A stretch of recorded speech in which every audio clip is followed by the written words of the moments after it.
Hello guys, good morning to all of you. मैं Saurabh cyber. आशा करता हूँ आप सब अच्छे होंगे, हंसते होंगे और मुस्कुराते होंगे। तो आज हम बात करने वाले हैं प्रोटिस्टा जगत के बारे में।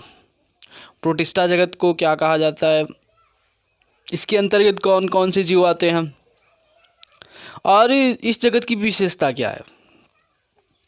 तो इन तमाम बातों पे हम आज चर्चा करने वाले हैं। तो अभी तक आपने मेरे चैनल इमोशन वाला को सब्सक्राइब नहीं किया है तो सब्सक्राइब कर लीजिएगा, लाइक कर दीजिएगा और शेयर ज़रूर करिएगा ताकि लेटेस्ट इन्फॉर्मेशन आप तक ज़रूर पहुँचे।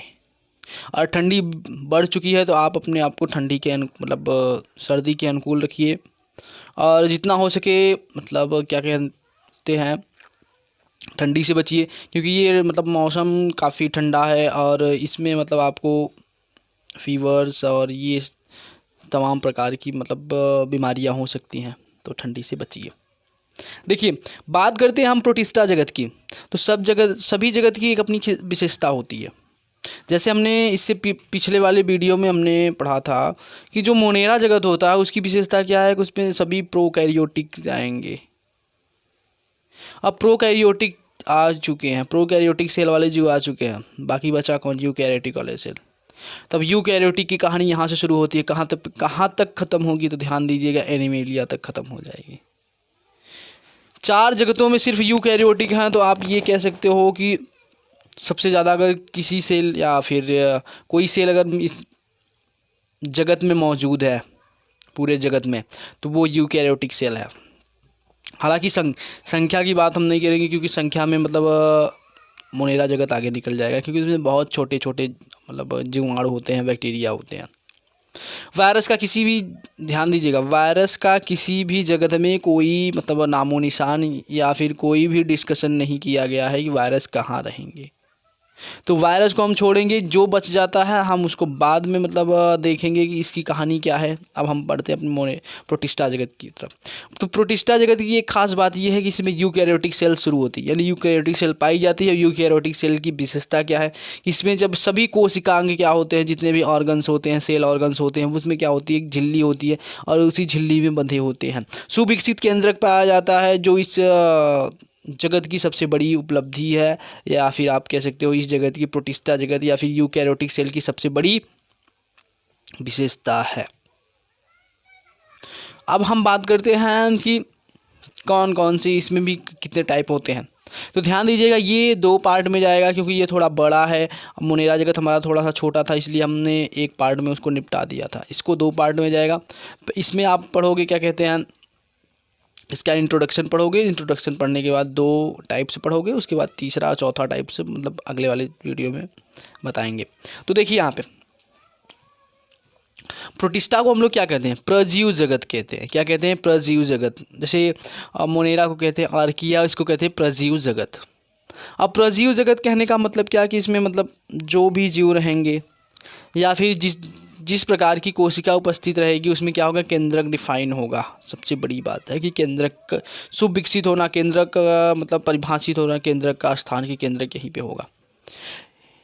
पहला सवाल, इसकी विशेषता, पहली नंबर विशेषता क्या है कि इसमें सभी यूकैरियोटिक एक कोश की आते हैं। आप लोग नोट करके अच्छे से लिख लीजिएगा कि प्रोटिस्टा में सभी एक कोश की यूकैरियोटिक सेल वाले जीव आते हैं, जिसका जो एक कोश की होते हैं, जिसका केंद्रक डिफाइन होता है, वही जीव इसके अंतर्गत आते हैं। इसमें बहुकोशिकी का नामो निशान नहीं है। अब ध्यान दीजिएगा, दूसरा पॉइंट क्या है कि अब हम दूसरे पॉइंट की तरफ चलते हैं। दूसरा पॉइंट हमारा क्या है कि इसमें जो जीव है वो उनकी प्राथमिकता कहाँ है, कहाँ पे वो ज़्यादातर रहते हैं। तो ये सब जलीय जीव हैं। कहाँ रहते हैं ये, इनकी प्राथमिक आप आवास देखो या फिर रहन सहन देखो, तो ये कहाँ रहते हैं, जल में रहते हैं। तीसरे पॉइंट की अगर हम बात करें, तो तीसरा पॉइंट क्या है, मैंने बताया ना कि इसके जो कोशिकांग होते हैं, सेल ऑर्गन होते हैं, वो उसमें एक झिल्ली होती है, उसी झिल्ली में बंधे होते हैं, ताकि वो व्यवस्थित रहे और इधर से उधर बहके ना, मोनेरा जगत की तरफ। अगला पॉइंट पे हम बात करते हैं। तो अगले पॉइंट में हम बात करते हैं, तो अगला पॉइंट महत्वपूर्ण पॉइंट है। अगर हम सवाल पढ़ते हैं या फिर प्रोटिस्टा जगत पढ़ते हैं तो मतलब आप कह सकते हो कि ये जो डायटम्स होता है, डायटम्स जिसको डायटम्स कहते हैं, ये सबसे बड़ा मतलब एक प्रकार से रोल प्ले करता है। क्या करता है तो ध्यान से समझिएगा। अब हम बात करते हैं इसके मतलब कहते हैं एक प्रकार से टाइप यहाँ पे शुरू हो रहा है कि कितने प्रकार से हो सकते हैं इसमें जीव। पहला टाइप आता है क्राइसोफाइट का। पहला टाइप क्या आता है? क्राइसोफाइट। अब क्राइसोफाइट के अंतर्गत क्या होता है तो ध्यान से देखिएगा। इस समूह के भीतर डायटम्स और सुनहरे शैवाल पाए जाते हैं। यानी जो क्राइसोफाइट होता है जो प्रोटिस्टा जगत में उपलब्ध है उसके अंतर्गत डायटम्स और सुनहरे शैवाल की उपस्थिति होती है। आगे वाले चैप्टर में आप शैवाल पढ़ोगे जब पादप जगत पढ़ोगे तो जैसे एक जीव वैज्ञानिक शैवाल की अगर मतलब बात करें तो प्रकाश संश्लेषी भी हो सकता है। क्या होता है? प्रकाश संश्लेषी भी है और पादप भी है। तो इसकी एक प्रकार से मतलब जो सीमा है, क्राइटेरिया है, ये निश्चित नहीं है प्रोटिस्टा जगत की। मोनेरा जगत की तो निश्चित है लेकिन प्रोटिस्टा जगत की क्राइटेरिया निश्चित नहीं है। इस जगत की आप कह सकते हो कि ये सबसे बड़ा डिसएडवांटेज है कि इस जगत की क्राइटेरिया मतलब एक प्रकार से वैज्ञानिकों ने मतलब कोशिश की लेकिन अभी तक उसको मतलब डिफ़ाइन करके नहीं रखा है कि हाँ कहाँ तक इसकी सीमा है, उसके आगे नहीं जाएंगे। अब बात करते हैं, देखिए डायटम्स क्या होते हैं। तो डायटम्स आप देखते हो कि जब आप किसी ऐसे स्रोत जल के स्रोत पे जाते हो जो काफ़ी पुराना हो, जैसे समुद्र में हम जाते हैं तो देखते हैं मिट्टी के छोटे छोटे कण दिखते हैं। या फिर जब हम पानी को लेते हैं हाथ में तो उसमें से इतने छोटे कण दिखेंगे, सिर्फ हमको महसूस होंगे, हमें दिखाई नहीं देंगे। या जो छोटे छोटे कणों का उत्पादन होता है एक प्रकार से कहे तो वो डायटम्स हैं। वो क्या है? डायटम्स हैं। तो डायटम्स की जो कोशिका भित्ति होती है वो सिलिका की बनी होती है।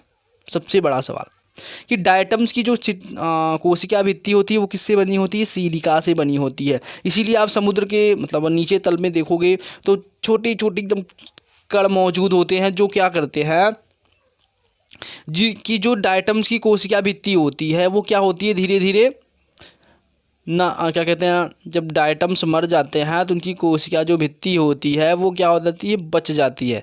और वही छोटे छोटे जो कण होते हैं वो एक प्रकार विशालकाय मतलब मिट्टी का उत्पादन करते हैं जिसे कहते हैं डायटम मृदा। क्या कहते हैं? डायटम्स मृदा। तो आपसे पूछा जाएगा कि डायटम्स मृदा क्या है, तो डायटम्स मृदा एक प्रकार की मिट्टी है जो डायटम्स की कोशिका भित्ति में जो सिलिका पाई जाती है उससे बनी होती है। और इसका उपयोग हम बड़े पैमाने पे या औद्योगिक स्तर पे करते हैं, जैसे पॉलिश पेपर बनाने में जो बालू कागज़ बनता है जिससे हम पॉलिश करते हैं उसको बनाने के लिए इसका उपयोग किया जाता है। ध्यान दीजिएगा।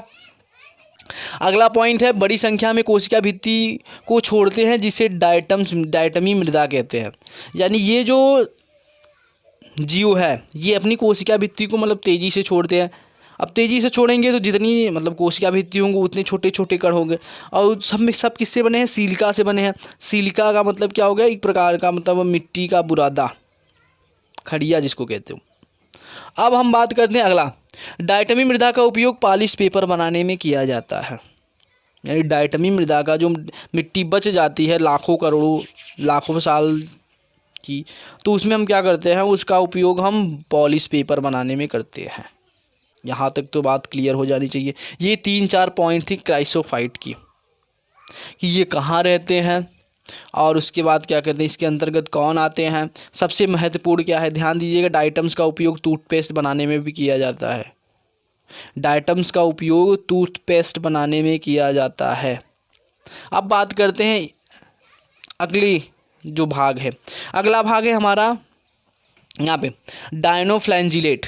अब डायनोफ्लैंजिलेट क्या होता है, इसके अंतर्गत कौन आता है, क्या इसमें कोई महत्वपूर्ण मतलब आप कह सकते हो रोल प्ले कर रहा है। जैसे क्राइसोफाइट में कौन कर रहा था? डायटम्स कर रहा था। वैसे क्या डायनोफ्लैंजिलेट में कोई है जो अपना रोल इम्पोर्टेंट रखता है, वहाँ पे मतलब हम लोगों के लिए लाभदायक है या हानिकारक है? तो ध्यान दीजिएगा यहाँ पे ये समुद्री होते हैं। कहाँ पाए जाते हैं? डायनोफ्लैंजिलेट समुद्र में पाए जाते हैं। क्या होते हैं? तो प्रकाश संश्लेषी होते हैं। अब प्रकाश संश्लेषी होते हैं यानी उसमें वर्णक मौजूद होंगे, क्लोरोफिल मौजूद होंगे। आप सोचिए कि ये कहाँ पाए जाते हैं? समुद्र में पाए जाते हैं। इस बात को आप नोट करके लिख लीजिएगा कि डायनोफ्लैंजिलेट कहाँ पे उपस्थित होते हैं? तो समुद्री जीव हैं। उनमें कौन सा पोषण होता है? तो प्रकाश संश्लेषी होता है या प्रकाश संश्लेषण की क्रिया होती है जिससे वो अपना भोजन बनाते हैं। और वर्णक, ध्यान दीजिएगा, प्रकाश संश्लेषण की क्रिया तभी होगी जब उसमें वर्णक यानी क्लोरोफिल की मात्रा उपस्थित होगी। अब ध्यान दीजिएगा यहाँ पे इनमें वर्णक उपस्थित होते हैं, क्योंकि वर्णक उपस्थित होंगे तभी तो प्रकाश संश्लेषण की क्रिया होगी।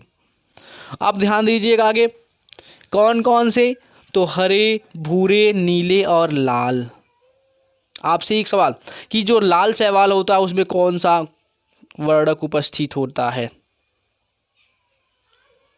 या उसको किस कैटेगरी के अंतर्गत रखा गया है? अगला सवाल, अब बात करते हैं इसकी कोशिका भित्ति की। तो कोशिका भित्ति जो होती है इसकी सेलुलोज से बनी होती है और डायटम्स की किससे बनी होती है? सिलिका से बनी होती है। डायटम्स की सिलिका से और डायनोफ्लैंजिलेट के जो जीव हैं उस कैटेगरी के जो जीव हैं उनकी कोशिका भित्ति किससे बनी होती है? सेलुलोज से बनी होती है। अब ध्यान दीजिएगा ये जहाँ मतलब हम लोगों को एक प्रकार से लाभ पहुंचा रहा था कि हम इसके मतलब जो कोशिका भित्ति का अवशेष है उससे हम पॉलिश पेपर बना रहे थे, लेकिन इसका कारण क्या है? मतलब ये हमारे लिए कैसे मतलब हानिकारक है या लाभदायक है? तो ये हमारे लिए हानिकारक है। जब जल में, ध्यान दीजिएगा, जब जल में इसकी मात्रा बढ़ती है तो जल का जो और कलर होता है वो रेड हो जाता है, जिसका ये सूचक है कि वो जल प्रदूषित हो चुका है, विषैला हो चुका है, जिससे मतलब